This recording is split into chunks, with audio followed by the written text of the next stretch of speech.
taken, demand still remains the same. Well, guess what? The price is going to go up. So here's the thing. We have to figure out as a nation how to affect supply again. That's really difficult right now when it seems like it's more political to, kind of keep with the same agendas that you've started, as opposed to maybe reassess things, reevaluate, and identify if that was the right answer and the way and direction to go.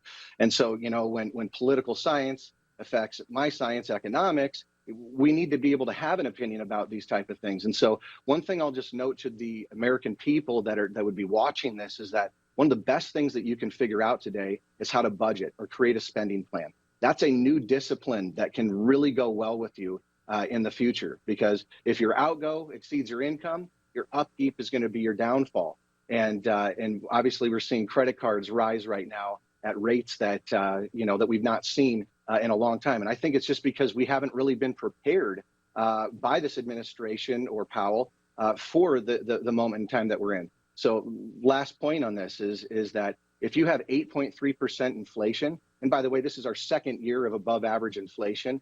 If it's 8.3, then you lose one whole month worth of your paychecks. One whole month goes away. You get 11 payments this year.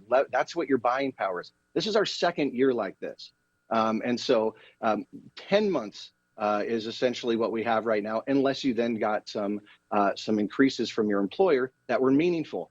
But I think that most people, especially middle-class Americans today, are feeling the brunt of this. I mean, if you're making a couple $100,000 a year, yeah, it stings a little bit, and you've probably made a few decisions different on where you're going to dinner and some things that you're buying at the grocery store. But when we talk about the real cost of energy, again, this is just a supply issue. The United States has more than anyone in the world, and we do it cleaner and safer than anybody. So it'd be fantastic if we could get the pumps turned on here and begin to solve some of our problems with our allies. But we're not at that place yet. I guess we haven't hit enough pain.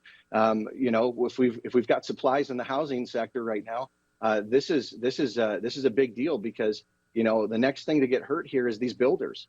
Because the consumer got hurt, and they've been building with expensive materials and expensive employees, and it was expensive ground to buy, and it takes months or years to build these projects. When these dynamics change as they're in the middle of it, we find ourselves in a very difficult place. Yeah. So ultimately, where do we go and how do we invest is probably the question that most people are probably trying to consider. And so if I could share this thought, if you're a bond investor today, I would give you big caution. The reason for this is that bonds lose money in 5 different ways. I teach this in different classes, but for the sake of our conversation, if interest rates rise, the value of the bonds go down. The next thing is what if we have corporations that lose some of their credibility, and they're no longer A-rated, but now they become junk bonds because they can't sell fast enough. They're not able to metabolize their debt and hire new employees and get new materials and machines, et cetera. And so I feel like we're slowing down very fundamentally right now, and that contraction has yet to actually really manifest. So these ripple effects, take place a year, 2 years from now, 3 years from now. But in my world, little hinges swing big doors. Yeah, I don't know. I just don't know how much longer American families could take this financial pain.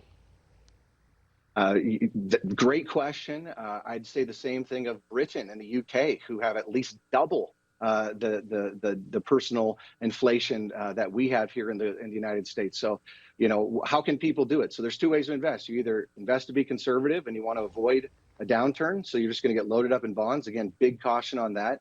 And then the alternative is, hey, I got to beat inflation, so I'm just all in. Okay. And that's probably not the best solution at this moment, at least on a risk-reward standpoint.